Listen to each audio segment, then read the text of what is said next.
¿qué tal? Muy buenas noches, bienvenidos a Noticias 22. Qué alegría estar con Rafael García Villegas. Hola, Laura Regis, en la interpretación de lengua de señas mexicana. Mis queridas Lauras, amigos del auditorio, arrancamos la semana y ya muy decembrinos, muy, dicen, Totalmente. el espíritu navideño, dicen algunos.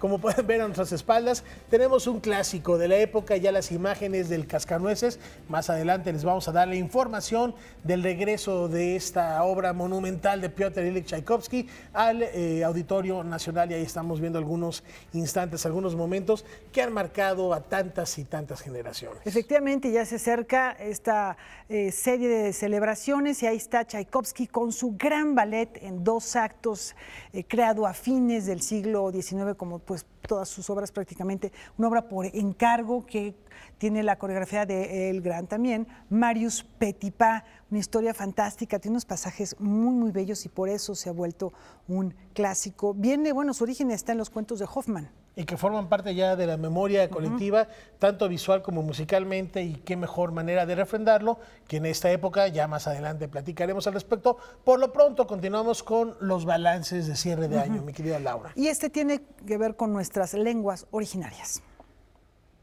La idea es trascender de una política monolingüe que nos ha caracterizado como país a una política multilingüe. Y esto, decirlo, pues es muy sencillo, pero es algo muy complejo, porque significa la transformación pues, de una política lingüística que durante años ha estado anclada en la vida nacional. En México existen 70 lenguas, incluidas el español y el de señas. Las que son utilizadas por los pueblos originarios son atendidas por el Instituto Nacional de Lenguas Indígenas. Este organismo se encarga de su fortalecimiento, preservación y desarrollo. Dentro de sus múltiples funciones, actualmente están trabajando con 32 lenguas para normar la escritura. De estas, ya se tienen 16 textos que se trabajaron con las comunidades. Las lenguas indígenas, al tener ya una forma de escribir, se va a ir perfeccionando. La escritura es un elemento fundamental también para su desarrollo. También va a permitir que pueda instalarse no solamente como lengua de enseñanza, como lengua de instrucción en la educación, y no solamente en la educación básica, sino también en la educación media y en la educación superior. El INALI, al trabajar con los 3 niveles de gobierno, logró que el maya sea obligatorio en la educación básica de la península. En la Feria Internacional del Libro de Oaxaca recibieron 30,000 visitantes y en Guadalajara más de 54,000. Esto gracias al pabellón que se creó. Además, se realizaron congresos de traductores y para el mes de febrero del 2020 se clausurará el Año Internacional de las Lenguas Indígenas y se realizará una reunión mundial para ver qué lenguas corren peligro. Este es un trabajo también multisectorial, no solamente abarca el ámbito cultural, sino también el educativo, también el jurídico, también la salud, también la procuración de justicia, en fin, en todos los ámbitos de la sociedad, de la vida pública, la lengua indígena tiene que ser un eje transversal, y ese también es uno de los retos fundamentales. Entonces, en ese sentido, creo que el trabajo que tenemos pues es enorme, y me parece que México rendirá buenas cuentas a organismos internacionales como la ONU, como la UNESCO, con todas estas acciones, con todas estas actividades que hemos desarrollado. Me parece que no pasó desapercibido, ¿no? Pero también es importante decir, y para mí es de las cosas más importantes, que los propios hablantes de lenguas indígenas hayan tomado conciencia también de que este año era fundamental para posicionarse. Noticias 22, Alberto Aranda. Bueno, pues si hay otros balances, ya se los presentaremos aquí en este cierre de año. Como dice Rafa, es momento de dar cuentas de lo que se ha realizado a lo largo del año. como también sería bueno que dieran cuenta los artistas de lo que le pasa por sus mentes, hacerles un estudio psicoanalítico, ¿por qué no?, a los creadores. Efectivamente, vamos a ver qué resultaría. Eso a lo mejor se podría mostrar en el Museo de Arte Moderno. A poco más de 2 años de su deceso, Teresa del Conde es homenajeada con una exposición en el Museo de Arte Moderno. De aviesa intención, psicoanálisis e identidades en el arte mexicano, reúne piezas de creadores plásticos como Juan Soriano, José Luis Cuevas, Manuel Rodríguez Lozano, Leonora Carrington, por solo citar algunos. La muestra inicia con el núcleo temático Negación, en donde se explora la naturaleza de la mexicanidad y temas como la madre y la patria. Y a ese respecto, lo que intentamos fue describir qué es la mexicanidad para el colectivo al que pertenecemos, pero también qué es la mexicanidad para todos y cada uno de nosotros. Y de los problemas que eso genera, si nos resulta difícil admitir que somos la mezcla de 2 culturas y que como resultado de ello estamos muy orgullosos del pasado indígena, pero tenemos problemas con los indígenas actuales que están vivos entre nosotros, eso genera un problema que quizá no estamos dispuestos a admitir en primera instancia. Otro tema central del psicoanálisis da nombre a un segundo núcleo temático denominado libidinal.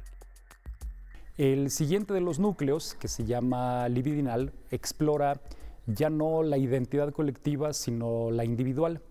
Quiénes somos y de qué manera nuestra historia del arte en el siglo XX ha descrito el cuerpo y el ejercicio de la sexualidad y en qué diversos momentos hay ciertas actitudes, ciertas definiciones que no se pueden referir, que quienes así las viven prefieren mantenerlas ocultas o que en general como sociedad no admitimos que aquello también forma parte de nosotros. El tercer núcleo temático al que gradualmente se llega, observando una reducción en la gama de colores de todas las piezas, aborda los miedos y la muerte. Y finalmente, Fantasmata es un repertorio de espectros y de apariciones que terminan haciendo referencia a miedos o a problemas que los mexicanos intuimos en nosotros mismos, y esa se vuelve una sección muy interesante que revisa también, cerrando el ciclo que iniciábamos con el nacimiento de la mexicanidad, cómo tratamos los mexicanos el tema de la muerte y cómo se ha representado en el arte. A las fotografías y videos en la muestra, también se suman una serie de interesantes cartas que dan cuenta de las concepciones y amistades de Teresa del Conde. Cartas que Teresa del Conde intercambió con un importante historiador y teórico del arte del siglo XX, que fue Ernest Gombrich, con colegas mexicanos como Jorge Alberto Manrique y con otros artistas. Hay una de Juan Soriano, hay otra más de Francisco Toledo, y las cartas que elegimos para ser expuestas tienen también interesantes posibilidades de lectura, dadas las cosas que se dicen y que suponían que nunca íbamos a leer. La exposición de Aviesa Intención permanecerá en el Museo de Arte Moderno hasta el 24 de mayo de 2020. Noticias 22, Víctor Gaspar. Bueno, ¿cómo olvidar a Teresa del Conde, que en todas sus críticas siempre estaba ahí su conocimiento de la psiquiatría, de la mente humana? Eso le permitía escudriñar en los trazos de los artistas y sacar muchísimo más de profundidad respecto a lo que hacían, no solamente lo que veía, sino seguramente las intenciones que podían haber tenido esos artistas. Vaya si es materia de estudio seguir los trazos de los grandes pintores o las grafías de los escritores o las notaciones musicales de los compositores. Ahí hay mucho material para adentrarnos a la mente del ser humano. Efectivamente. Y bueno, pues ahora vamos a platicar algo que tiene que ver con la fotografía, Rafa. Sí, que a lo largo de la historia se ha utilizado como un instrumento de denuncia social. Y en esta ocasión, el Instituto de la Juventud de la Ciudad de México da cabida a la representación de los derechos humanos desde el imaginario joven de nuestro país. Con la intención de fomentar un ambiente que promueva la protección, el respeto y la denuncia por el incumplimiento de los derechos humanos, el Instituto de la Juventud de la Ciudad de México inauguró en su galería urbana una muestra integrada por las imágenes finalistas del 5º Concurso Nacional de Fotografía que organiza el Estado de Coahuila. Para nosotros es bien importante que los jóvenes no solamente conozcan, reconozcan los derechos humanos, sino también los vivan y los puedan transmitir. Y qué mejor manera que con una muestra fotográfica de la calidad como la que por fortuna tenemos la oportunidad de albergar. Los derechos humanos es el título de la exposición que aloja historias que atienden con distintos criterios la lucha que ha emprendido la sociedad en busca de la equidad y el cumplimiento de sus derechos en el país. Lo que me da mucho gusto de este concurso es que hay una alta participación, pero sobre todo de gente joven. Entonces tú ves la visión de los jóvenes que a veces dicen, no, es que al joven no le interesa mucho lo que está pasando a su alrededor, y no. O sea, la visión de cada una de estas fotografías son de diferentes problemáticas que jóvenes fotógrafos o fotoperiodistas también están haciendo hincapié en temas como la migración, en temas como los refugiados, como la diversidad sexual también, como la equidad de género, entre otros, ¿no? La muestra incluye el trabajo de los fotógrafos ganadores de la presente edición de la convocatoria. El primer lugar lo obtuvo José Luis González con la obra Sueño Frustrado. El segundo fue para Patricia Álvarez con su serie Imperio de Ilusiones, mientras que el tercer puesto lo obtuvo Enrique Ordóñez con su serie Ataques con ácido, crimen que arde y destruye más que la piel. Esa visión crítica, analítica, reflexiva que nos está dando el propio país y los propios jóvenes, pues para que nosotros y para que también todo el país y todas las autoridades y quienes podamos, pues nos detengamos un poco, reflexionemos sobre este tema y tratemos de dar solución, ¿no?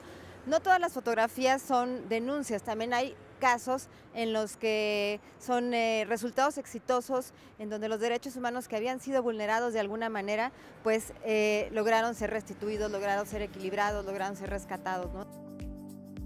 O sea, el arte siempre va a ser en todas sus manifestaciones una gran herramienta, un increíble vehículo de comunicación, no solamente de sentimientos, de expresiones artísticas, sino también de las circunstancias en las que el ser humano vive, ¿no? Las personas, particularmente en circunstancias como las que en este momento de violencia y demás problemas como toda sociedad se tienen, por supuesto que sí, siempre vamos a creer nosotros, y así lo vemos en los jóvenes, que el arte es una manera de reivindicar, en este caso, derechos humanos.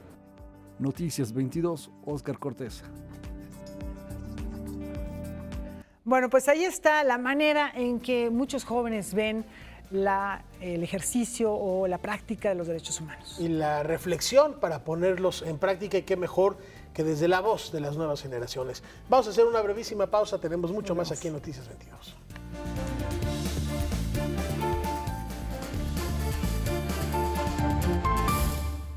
Con el objetivo de reconocer sus méritos como poeta, escritor y traductor, Ernesto Cardenal es homenajeado en el contexto del encuentro latinoamericano México ante los extremismos.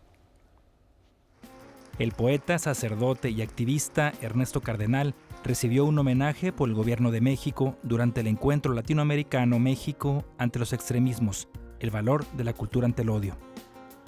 La poesía de Cardenal está fuertemente ligada a la Revolución Sandinista, que en 1979 derrocó a la dictadura de Somoza. En poemas como Bracero o El Canto Nacional, el poeta destacó las proezas de Augusto Sandino y los guerrilleros sandinistas. Maestro de la palabra, pero también maestro de la acción intelectual de primera línea, activista, comprometido ejemplo de congruencia. Ernesto Cardenal es un hombre que siempre ha conocido y celebrado el poder de la cultura, su valor frente al odio, su cualidad transformadora, su capacidad para desatar la paz ahí donde se ha desatado la dolorosa violencia. En la ceremonia presidida por el canciller Marcelo Ebrard y la secretaria de Cultura Alejandra Frausto, los actores Ernesto Bonilla y Sofía Álvarez recitaron algunos poemas del defensor de la teología de la liberación latinoamericana. Me iré como la flor del Zacuanxóxitl. No dejaré nada, yo poeta, sino un nombre náhuatl difícil de pronunciar. o ni siquiera quedará mi nombre en náhuatl. Está cayendo la flor del Zacuanxoxitl, al menos flor, y el canto. El homenajeado, uno de los poetas latinoamericanos vivos más importantes, agradeció el reconocimiento diciendo no sentirse autor de una gran poesía, sino de una poesía de grandeza pequeña. Estamos aquí reunidos contra el extremismo y contra el odio. Yo no soy extremista. Exigir democracia no es extremismo, o es un extremismo válido. Y en cuanto al odio, tengo un Dios que es el de Jesús, que es amor. Puedo decir, pues, que odio el odio y amo el amor. Noticias 22, Omar Vera. Vaya, qué personaje, don Ernesto. Y en otros temas, múltiples artistas se reúnen en el Fotomuseo Cuatro Caminos para construir la República Mexicana, pero desde la perspectiva del arte. El trabajo que realizaron los artistas, que fueron beneficiarios de la beca que le otorga a los jóvenes el Fondo Nacional para la Cultura y las Artes, se expone en el Fotomuseo Cuatro Caminos, titulado Creación en Movimiento. La expo tiene obviamente múltiples miradas porque tenemos personas de toda la República Mexicana participando en ella y por tanto su mirada en muchos casos corresponde al mundo donde ellos viven. Son preocupaciones que tienen que ver con ecología, con, con migraciones, con pérdida de tradiciones en algunos casos, hay mucha preocupación por eso. Hay obras que tienen que ver justamente con lo efímero, con la conducta humana. Entonces aquí realmente se tienen muchos ángulos sobre la experiencia del humano en el mundo. Son trabajos que fueron guiados y seleccionados por los tutores, que son artistas con gran trayectoria, que exploran junto con los becarios las posibilidades de la obra. Que el acompañamiento del tutor es bien importante porque enriquece, aporta madurez, aporta conocimientos técnicos que pueden ayudar al joven creador a llevarlo al siguiente nivel de creación. Entonces sí es fundamental contar con ese acompañamiento a través de la beca del FONCA.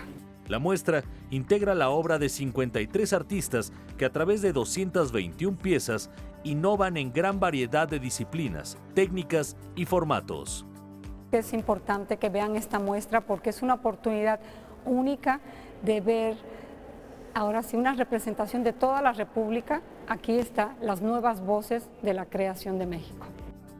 Con información y texto de Óscar Cortés, Óscar Helguera, Noticias 22. Los mandalas son un elemento recurrente en tiempos de mucho estrés. Vamos a dejar de verlo solamente como un medio de distracción. Vamos a ver el arte con una perspectiva filosófica. En 1977, un amigo le pidió a Guy Piertour que le dibujara una imagen que lo ayudara a reflexionar. De manera intuitiva, dibujó un mandala. Fue el inicio del interés del pintor francés por estas figuras. Ahora presenta 23 de estas piezas, creadas entre 2015 y 2019, en una exposición titulada Mandala, un instrumento de paz. Es un arquetipo que fomenta la concentración, la contemplación, la meditación, por lo tanto, aleja de todas estas interferencias agresivas. Tanto contemplarlo como elaborarlo es algo que calma, es un poco como lo que hacemos de manera intuitiva cuando estamos haciendo una llamada por teléfono y dibujando un garabato, la mayoría del tiempo son formas en círculo. Si bien su creador tiene como referencia esta ancestral tradición pictórica, también define sus piezas como un testimonio del presente, pues integra de manera plástica papel periódico e incluso un alfabeto que él mismo inventó. Su creación, afirma, es automática. por más que atrae de una forma a donde deliberadamente yo sé por dónde voy a decidir, hay un momento a donde pasa algo un poco como les pasa a los escritores, a donde el mandala como personaje se comporta de una forma que yo no esperaba. Y eso es algo sorprendente que me atrapa y me fascina. Yo dibujé mi propio abecedario, entonces los textos que ven en letras raras son textos autobiográficos míos que todavía no están descifrados, pero que le dan un valor estético en la forma de la escritura. Más aún, este artista ve en los rosetones de catedral, en la piedra del sol azteca y en el espacio escultórico de Ciudad Universitaria, una estructura de mandala. Lo espiritual tiene que ver también con lo filosófico y lo psicológico. Y desde las investigaciones de Carl Jung se descubrieron que los mandalas tienen una fuerza muy potente para concentrar, para que las personas se calmen y para que puedan plasmar y diseñar mejor en qué punto están en este momento de su vida. En el mandala hay un ritmo musical que pasa más allá de lo pictórico. Es decir, hay un ritmo, una repetición, es como la música en sí también es circular y se repite con variaciones y hay ese ritmo que acaba siendo un ritmo que tranquiliza.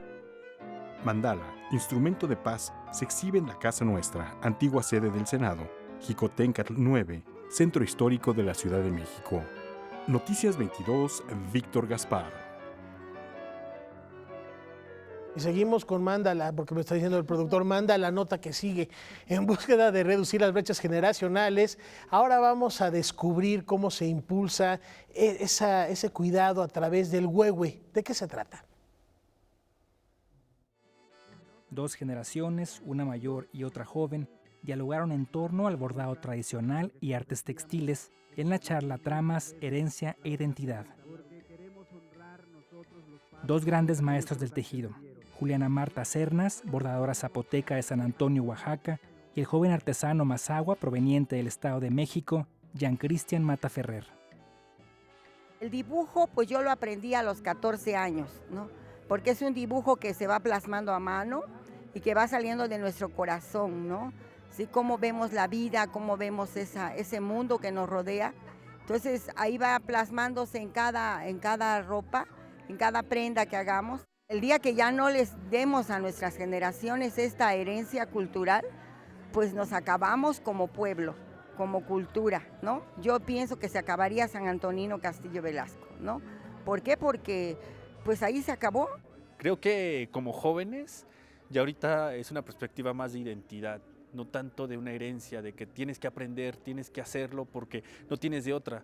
En la actualidad ya la mayoría de los jóvenes somos jóvenes que hemos estudiado por lo menos un bachillerato, una licenciatura y que tenemos otras posibilidades de ejercernos profesionalmente, pero hemos decidido como parte del arte popular formarnos una identidad y aparte ser como ahora sí reconocidos como artistas de los pueblos. Nos parecemos en algunas cosas, ¿no? Como es esa, la esencia, la cultura que queremos compartir con la gente, que nos conozcan. Estamos en el momento justo en donde todas nuestras creaciones populares tengan esa misma línea de preservación o definitivamente sea algo que desaparezca. Como jóvenes nosotros estamos en el momento justo de reafirmar nuestra identidad.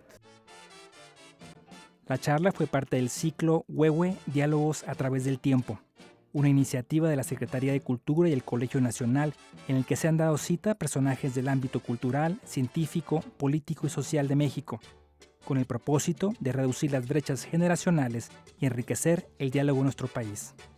Noticias 22, Omar Vera.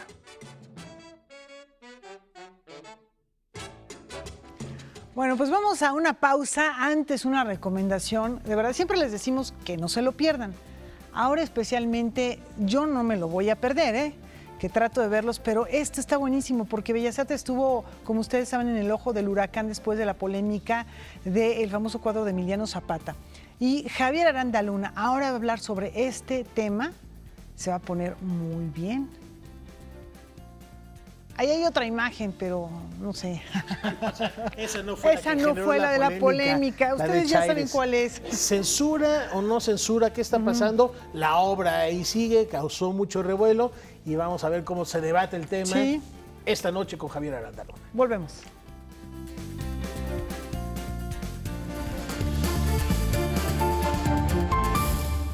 Conozcamos ahora a los y las ganadores del premio de concurso de composición Arturo Márquez para música de cámara. En el Centro Cultural Roberto Cantoral se estrenaron las piezas ganadoras del 6º concurso de composición Arturo Márquez para orquesta de cámara. Las piezas fueron interpretadas por la Orquesta Mexicana de las Artes bajo la dirección de David Pérez Olmedo. Entre más de 80 trabajos recibidos, el jurado reconoció la obra de Rogelio Ramírez, de la ciudad de Puebla. Mi obra se llama Canto Itzamná y los colores de la noche. Mi obra es una obra basada en el danzón y la música de banda de pueblo y básicamente tiene un carácter ritual y es un canto de bienvenida al dios Itzamná, que es un dios maya. Entonces toda la obra es muy enérgica y lo que traté o lo que básicamente trato de interpretar es los seres que habitan en la noche, tanto animales como plantas. También fue premiado el compositor Mario Luz Mejía por su composición llamada Animecha Quencitacua.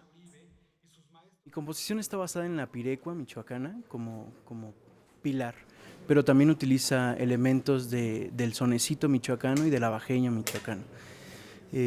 Todo parte de ahí, de una deconstrucción de la misma pirecua. El tercer ganador fue Alexander Philip Daniels por su obra titulada Siquisiri Balahu. La imagen específica que detonó mi imaginación para esta pieza es la imagen de un fandango, que es una fiesta del son donde se juntan muchos instrumentos a tocar y a veces se da de pura casualidad que solamente haya requintos y leonas, que son instrumentos de melodía, y empiecen a tocar antes de que lleguen las jaranas a dar la armonía. Y aunque no estén las jaranas, entre todas las melodías que se cruzan y entrecruzan, suenan los acordes aunque nadie los toque. Esa es un poco la imagen que genera esta pieza. La lista de los ganadores lo complementan Andrea Chamizo y Eric Estrada, quienes recibieron una mención honorífica en este concurso que tiene el objetivo de alentar a los jóvenes a explorar las raíces rítmicas mexicanas para crear una experiencia contemporánea. Pues yo más que tener el honor, ¿no?, de que lleve mi nombre esto, realmente me siento muy orgulloso del trabajo de estos jóvenes. Noticias 22, Óscar Cortés. Las notas del pianista Alex Mercado resuenan con un nuevo disco, revive los tesoros de su pasado. Vamos a verlo. Este sábado el pianista Alex Mercado presentó en el marco del festival Luces de Invierno del Centro Nacional de las Artes su sexta producción discográfica, conformada por obras que por alguna u otra razón no vieron la luz durante la época de su creación. Tesoros Escondidos es un proyecto apoyado por el Fondo Nacional para la Cultura de las Artes, en el que rescato obras inéditas de grandes compositores mexicanos que marcaron y siguen marcando la historia del jazz en nuestro país. Este disco está abarcando 3 generaciones de compositores, muchas personalidades de composición, obras del maestro Eugenio Toussaint, Enrique Neri, Héctor Infanzón, Miguel Villicaña, Eduardo Gamboa, Alejandro Corona, Olivia Revueltas, Francisco Telles, Abraham Barrera, Antonio Sánchez, Pepe Morán, Mario Patrón, Jorge Martínez Zapata y José Luis Arcaraz. En total son 14 compositores. Yo estoy incluyendo una obra inédita mía como homenaje a todos ellos.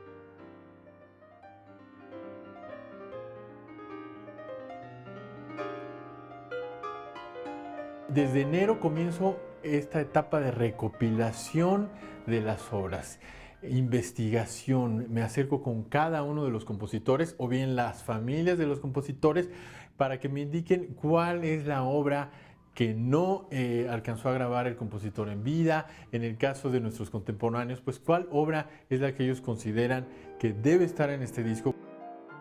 Hubo después de esto una etapa de maduración del repertorio, reconocimiento, un estudio, profundización en la interpretación de cada una de las obras. A mí no me gusta meterme al estudio si las obras no están realmente maduras en su interpretación. Entonces fue un proceso de 3 meses aproximadamente. Me meto a grabar en septiembre de este año y fue en un solo día, en estudio 13. Y aquí tenemos 15 moldes, 15 historias que están siendo contadas y que también representan un linaje composicional mexicano. ¿Cómo suena el jazz mexicano? Y el común denominador que yo encuentro aquí pues es composiciones de alta calidad, composiciones también que reflejan esta naturaleza de la ternura, la dulzura, la parte íntima del mexicano, esa parte que no se muestra y que muchas veces es enterrada por aquella parte exuberante, extrovertida que mostramos al mundo. Para Noticias 22, César H. Meléndez. Ya que estamos platicando de música, como es costumbre, el director de la Orquesta Sinfónica Nacional, Iván López Reynoso, cierra el año con un concierto verdaderamente memorable, consagrado a la época decembrina.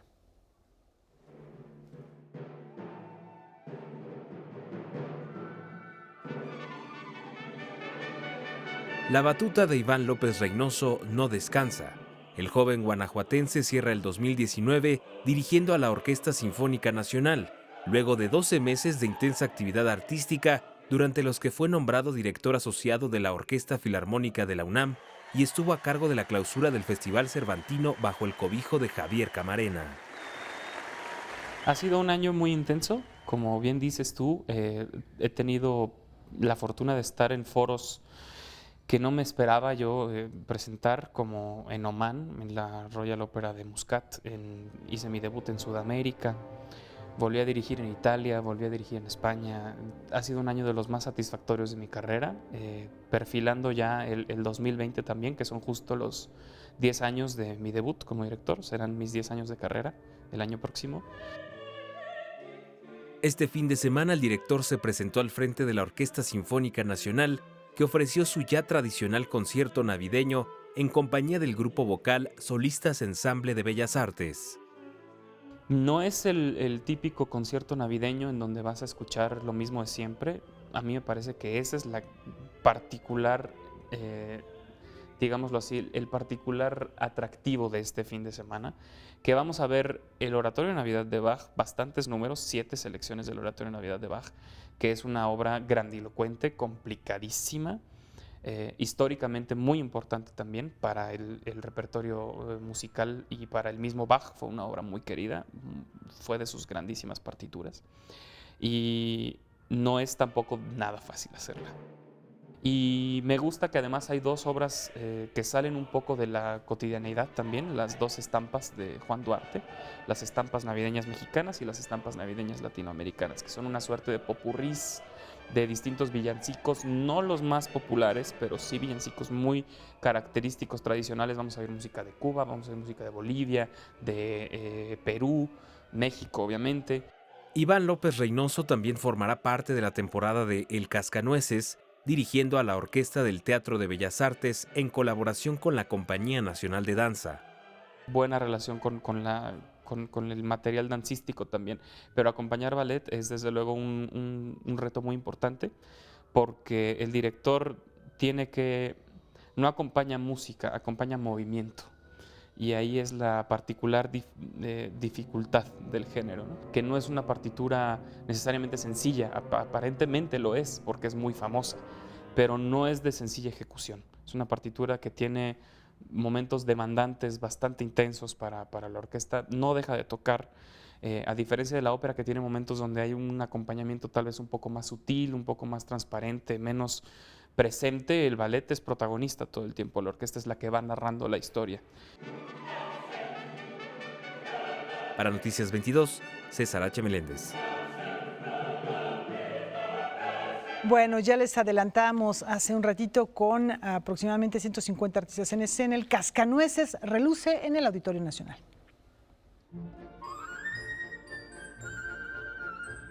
Por 18ª ocasión, la magia del Cascanueces regresa al Auditorio Nacional de la mano de la Compañía Nacional de Danza. Como cada año, hay novedades que darán nuevos bríos a este clásico navideño. El estreno de varios de nuestros bailarines en roles principales como el Cascanueces, como el Hada de Azúcar, como Nieves, que son roles importantes en su desarrollo técnico, que están cobijados este año artísticamente por los primeros bailarines o por gente con más experiencia que los protege para poder tener estos estrenos. Entonces, nuestras novedades son artísticas, evidentemente, y bueno, pues todo lo que implica la majestuosidad de la escenografía y el vestuario y la iluminación en un espacio tan importante como lo es el Auditorio Nacional. Este año la puesta en escena se refresca con sangre nueva. 70 alumnos de la Academia de la Danza Mexicana y de la Escuela Nacional de Danza Clásica y Contemporánea del IMBAL participan en pequeños pero significativos roles. La carrera artística de todo bailarín en este país que se ha egresado de estas escuelas empieza justamente, o en general, del país en general, empieza justamente siendo un pequeño ratón del Cascanueces hasta llegar a ser pues un primer bailarín haciendo Hada de Azúcar o haciendo El Príncipe de Azúcar, en fin, ¿no? Ahí se ve el desarrollo no solamente en su crecimiento artístico, sino también en su desempeño técnico. La entrañable música de Tchaikovsky será interpretada por la Orquesta del Teatro de Bellas Artes, que por primera vez será dirigida por Iván López Reynoso. A pesar de ser una obra de repertorio y a pesar de ser una obra que tiene mucho tiempo de haberse construido, permite a las nuevas generaciones poder interpretar y reinterpretar desde su lugar, desde su vivencia, a pesar de ser repertorio. Creo que el aporte que cada una de las personas dan o damos a este entendimiento nos permite que año con año sea, aunque sea lo mismo, sea distinto. En 2017, cuando se presentó la nueva producción del Cascanueces con escenografía de Sergio Villegas y vestuario de María Hipólita Figueroa, 110,000 personas asistieron al Auditorio Nacional. El año pasado fueron 120,000 tras 12 funciones. ¿Cómo se explica esta respuesta del público? La obra en sí misma, la música en sí misma, todo lo que está alrededor, permite seguir siendo un clásico.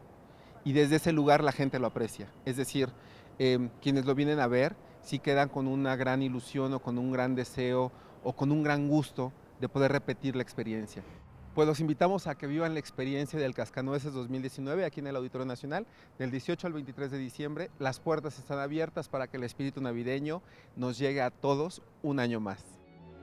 Para Noticias 22, César H. Meléndez. Bueno, pues ahí está la cita anual.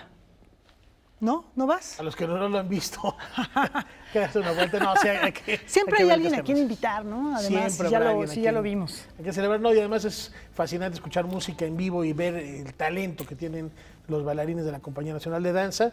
Vale la pena. Y con esta recomendación, nos vemos una pausa.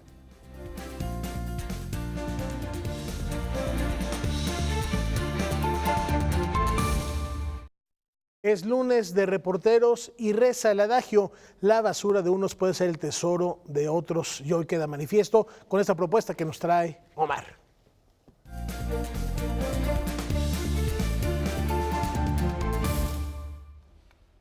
Transmutaciones. Este es el tema o el pretexto para hablar de algo mucho más extenso que tiene que ver con lo que acaba de mencionar Rafa. Omar, qué gusto tenerte por acá. Gracias. Exactamente. El artista Thierry Janot, francés, que tiene 22 años radicando en nuestro país, nos da un mensaje muy fuerte en su obra de arte que representa cómo lo que es basura para unos se puede transformar en arte, y cómo la gente que uno piensa que no tiene mucho valor por vivir en situaciones de pobreza o en la calle, se pueden convertir en artistas. ¿No? ¿Por qué no vemos la primera parte de tu reportaje? Adelante. Y lo comentamos? ¿Te parece bien? Es una sola parte, vamos a verlo. Bueno, vamos a verlo.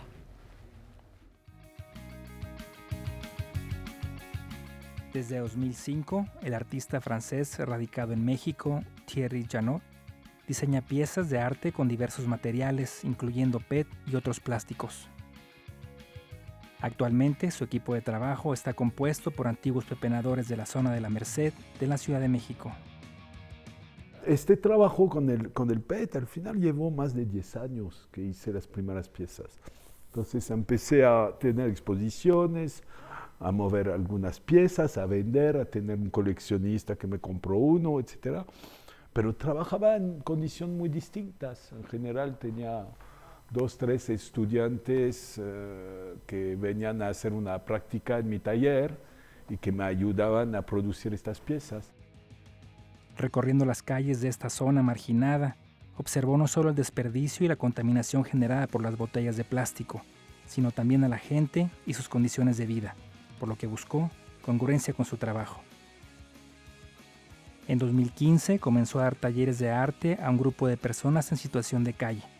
Un año después decidió sumar formalmente a 6 alumnos a su equipo de trabajo.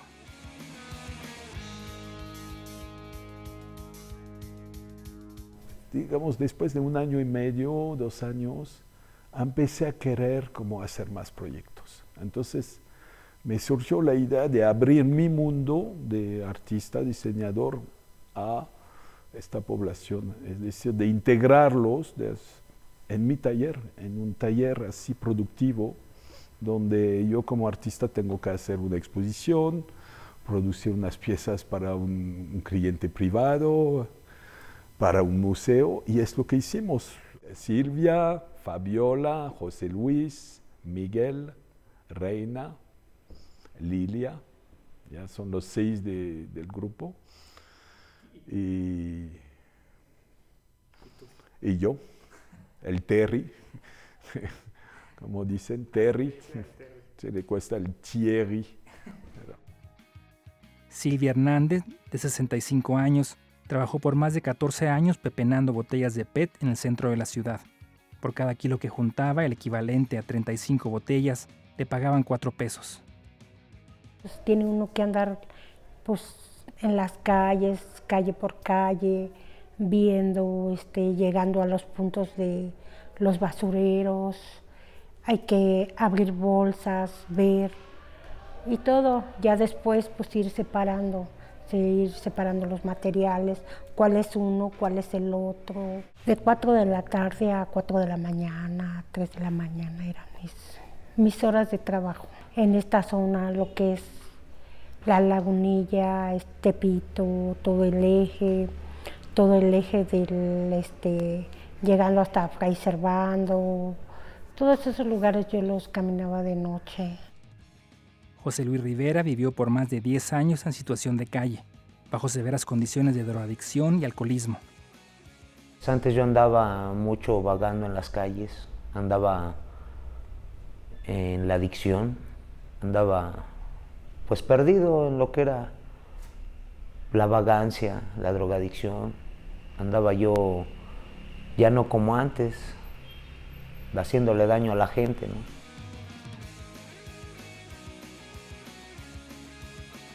Ya no me estoy apurando de decir, no, ya son tales horas y me tengo que ir a reciclar, tengo que ir, caminar. Y ahorita ya no. ¿Por qué? Porque ya me dedico el tiempo más a este proyecto. Con esto absorbo este gasto, o tengo para mis pasajes, o tengo para comer, o tengo para pagar una pequeña renta que pues rento. Entonces eso es, para todo eso es lo que a mí me ayuda, todo esto. Pues nosotros vamos a recolectar a basureros, a las calles donde están tiradas, y de ahí venimos, las lavamos con jabón, con cloro, lo lavamos, lo limpiamos, lo cortamos y pues de ahí salen piezas. Esto que estamos trabajando me llamó tanto la atención que hizo cambiar mi forma de ver en mi persona, en mí. Tener un propósito de lo que es uno, descubrirse uno mismo.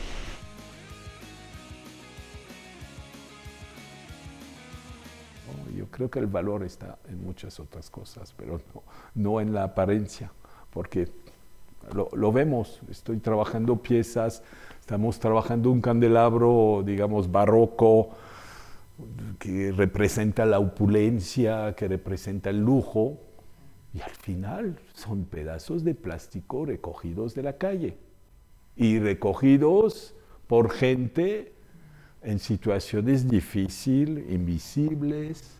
El trabajo manual une la gente, eso lo había notado. Es decir, que ya se van las diferencias culturales, socioeconómicas, etcétera. Como que el hecho de estar trabajando en una pieza, el hecho de estar ocupando las manos, pues cada humano está más o menos igual, con quizás uno un poco más de habilidad o una habilidad distinta a la otra, pero es como algo que proporciona la unión. Cuando todos nos concentramos, no hay agresividad, no hay...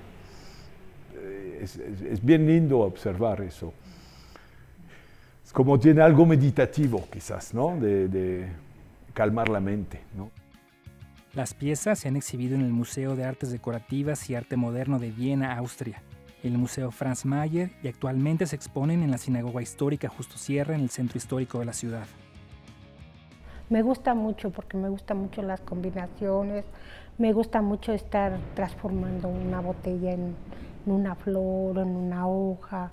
Me da tranquilidad su color, me da tranquilidad su estabilidad de lo blanco que tiene. El blanco, pues, para mí es una pureza que, pues, varios buscamos, ¿no? Si esto se transforma, se lava, se limpia, ¿qué no hace pues, el creador con uno? El trabajo de Thierry Janot y su equipo de trabajo es un juego de valores. ¿Cómo decir que tiene y no tiene valor? ¿Cómo pensar que una persona tiene más valor que otra? Es una reflexión hacia la sociedad de lo subjetivo. El chiste es estar concentrado, tener deseo de echarle ganas a la vida.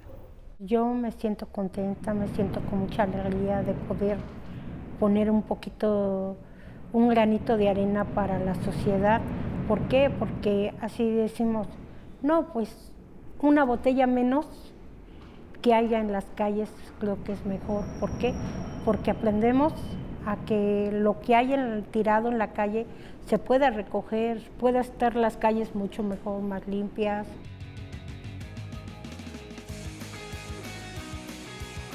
Este trabajo representa eso, ¿no? Dar voz, transformar, como jugar con eso. Así no tiene valor, mira de eso. Y eso me gusta como dar la vuelta a las cosas, ¿no?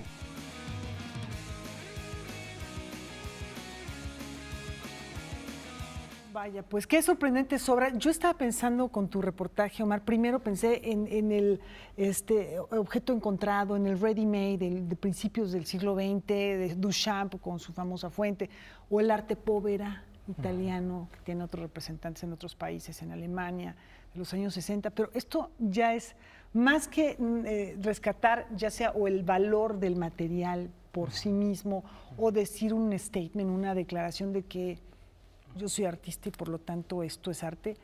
Es un proyecto social, no sé cómo lo veas tú. Exactamente, va más allá de lo conceptual, ¿no? Es un proyecto que tiene un impacto social, ¿no? Y quiero mencionar las fechas. La exposición todavía está en la Sinagoga Histórica, en la calle Justo Sierra, en el centro histórico, y va a estar hasta el 30 de diciembre. Horario de 10 de la mañana, 5 de la tarde, y el jueves 19 estará abierto hasta las 9 de la noche, y van a estar el artista y su equipo de trabajo para que la gente los pueda conocer y ellos puedan platicar su experiencia también.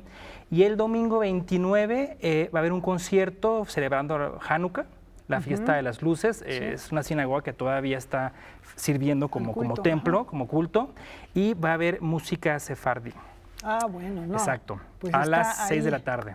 No, ahí realmente pues está la invitación hecha, Omar, y la posibilidad de poder platicar con esta gente, que lo que estamos viendo que es el arte tiene, sí, capacidades expresivas, posibilidades plásticas, estéticas, conceptuales, pero también tiene posibilidades transformadoras para un ser humano que adquiere autoestima, que tiene ahora una labor, que tiene un valor social que antes no tenía. Exacto, ¿no? exacto. Al ser pepenador, que desafortunadamente nuestra sociedad no tiene no está valorado. Exacto. Y siguen recolectando PET, pero ahora para hacer obra de arte. ¿Está la posibilidad de que este equipo crezca? El taller son 6 personas. Yo creo que si alguien va a tierra y la verdad es una persona muy humana, seguramente platicando con él podría alguien ingresar a su equipo de trabajo.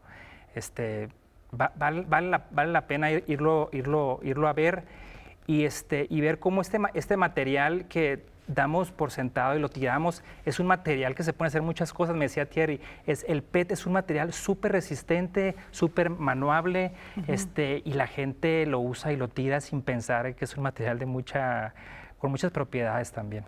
Efectivamente, y bueno, pues ahí está una de las posibilidades que tiene de ser reciclado en proyectos como este, y pues si nos la venden, yo sí la compro, ¿eh? Muy bonitos, muy Están modernos. bonitos, además. Tiene de todo tipo de estilos modernos y Me clásicos. mucho. Pues muchísimas gracias. A ti. Muy buen reportaje, Omar, cómo el arte, bien refieren, transforma la vida. La transmutación va mucho más allá del PET a la obra de arte, sino también de todos los que están involucrados en el proceso, desde el que adquiere la obra hasta aquellos que la formulan. Y cabe la pena mencionar, esta exposición Transmutaciones es por una beca del FONCA. El FONCA puso dinero para que se pudiera hacer esta exposición, y las personas, a la hora de que Thierry hizo la solicitud para la beca del FONCA, tuvo que poner a ellos como su equipo de trabajo. No sabía si le iban a aceptar a este equipo de trabajo que no tiene estudios ni nada, pero el FONCA los aceptó y están ahorita con el apoyo del FONCA. Pues gran impacto y gran labor. Exacto. Lo celebramos. Hay que darse una vuelta a la sinagoga.